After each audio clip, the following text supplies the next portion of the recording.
Now the question আরাইজ, এখন প্রশ্ন হচ্ছে কেন আল্লাহ এই পরীক্ষা নেন, কেন?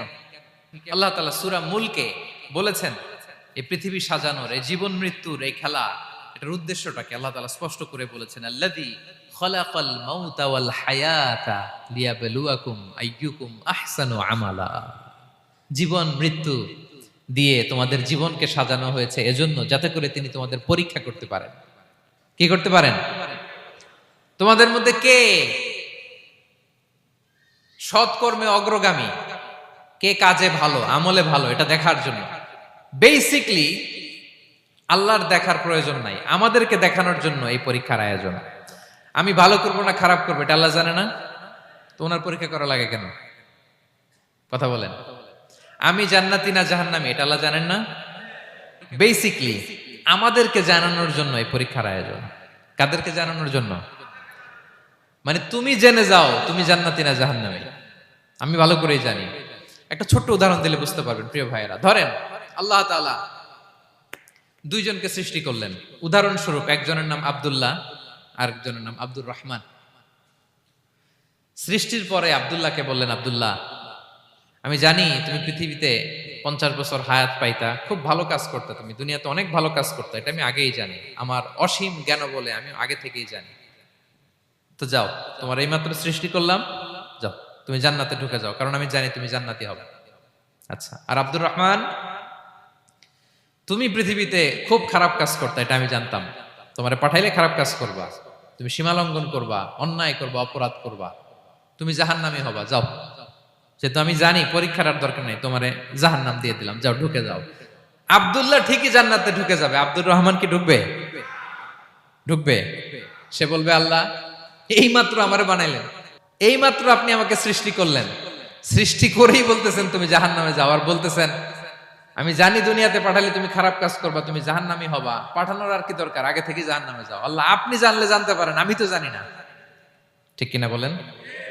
সে বলবে, না আল্লাহ আপনি ভুল বলতেছেন, এই দুনিয়াতে পাঠাইলে আমি খুব ভালো কাজ করতাম, আমি সীমা লঙ্ঘন করতাম না, নামাজ পড়তাম, রোজা রাখতাম, হজ করতাম, যাকাত দিতাম, সাদাকা করতাম, চ্যারিটি করতাম, জনকল্যাণকর সব ভালো কাজগুলো আল্লাহ আমি করতাম। এজন্য আল্লাহ তাআলা পরীক্ষার আয়োজন করেছেন, যাতে করে তুমি জেনে যাও যে পৃথিবীতে তুমি কি করেছো। এখন আর আল্লাহকে এক্সকিউজ দেওয়ার সুযোগ নেই। আচ্ছা বলেন তো, আবু জাহেলকে যদি আল্লাহ এখন কিয়ামতের দিন বলে, Abu Jahl go to the hell fire, Abu জাহেলের কিছু বলার সুযোগ আছে? কারণ ও দুনিয়াতে কি করে আসছে এটাও জানে না। ফেরাউনকে ডেকে যদি আল্লাহ বলে, ফেরাউন তুমি জাহান্নামে যাও, go to the hell fire, ওর কি কোনো এক্সকিউজ দেওয়ার সুযোগ আছে? বলেন, সুযোগ আর আছে? কারণ তুমি দুনিয়াতে কি করেছো তোমার চেয়ে ভালো কেউ আর জানে। তা পৃথিবীতে এই পরীক্ষার এই আয়োজনের সবচাইতে বড় উদ্দেশ্য হচ্ছে যাতে করে আমরা দেখে যাই যে আমরা কি কাজ করছি। কেউ যখন পরীক্ষা দেয় প্রিয় ভাইরা, ওই পরীক্ষায় কত পাবে তার একটা হিসাব আছে না? বলেন, আপনি গণিত পরীক্ষা দিয়ে আসছেন, যে 100-তে 100 পাবে সে বলতে পারে আমার সব অঙ্ক হয়েছে, ঠিক কিনা বলেন? আর যে লাড্ডু গুড্ডু, লাড্ডু গুড্ডু বুঝছেন তো, কিছুই পারে নাই, ঘোড়ার ডিম, তারও একটা হিসাব আছে যে সে কিছুই লিখে আসতে পারে নাই। তাই পৃথিবীতে এই পরীক্ষার আয়োজনের প্রধানতম কারণ হচ্ছে যাতে করে আমরা বুঝে যেতে পারি যে আমরা কোথায় যাব, জান্নাতে না জাহান্নামে। প্রিয় সুধী, এ পর্যায়ে আমরা জানবো এই যে পরীক্ষা আল্লাহ তাআলা নিচ্ছেন আমাদেরকে, এই পরীক্ষায় সফল হওয়ার মূল মন্ত্র কি। কোরআনে বিভিন্ন আয়াতে এই পরীক্ষার কথা বলা হয়েছে এবং এই পরীক্ষার সফলতার মূল মন্ত্রও কোরআনে ঘোষিত হয়েছে। আলহামদুলিল্লাহ বলেন। যে আয়াত দিয়ে আমি শুরু করেছি এই আয়াতে আল্লাহ তাআলা বলেছেন, ওয়াবাশশিরিস সাবিরিন, নবী হে ধৈর্যশীলদেরকে আপনি সুসংবাদ দিন, ধৈর্যশীলদেরকে সুসংবাদ দিন। তার মানে বিপদে ধৈর্য ধারণ করতে হবে প্রিয় ভাইরা। ইন্নামাস সাবরু ইনদা সাদামাতিল উলা। বিপদে আমরা অনেক সময় প্যানিক হয়ে যাই, অস্থির হয়ে যাই, কি করব, হতাশ না। মুমিনরা হতাশ হয় না, ধৈর্য ধারণ করে। কি করে? কি করে?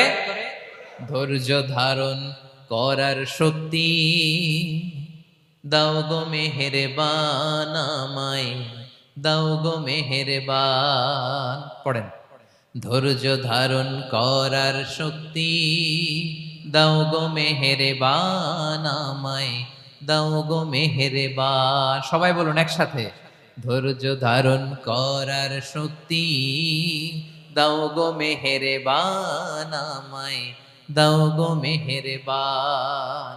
বুকের ভেতর ব্যথার নদী বইছে অবিরাম, বইছে বইছে অবিরাম। পড়ুন, ধৈর্য ধারণ করার শক্তি দাও গো মেহেরবান আমায়, দাও গো মেহেরবান। পড়েন আমিন। আল্লাহ যেন বিপদে আমাদেরকে ধৈর্য ধারণ করার তৌফিক দান করে।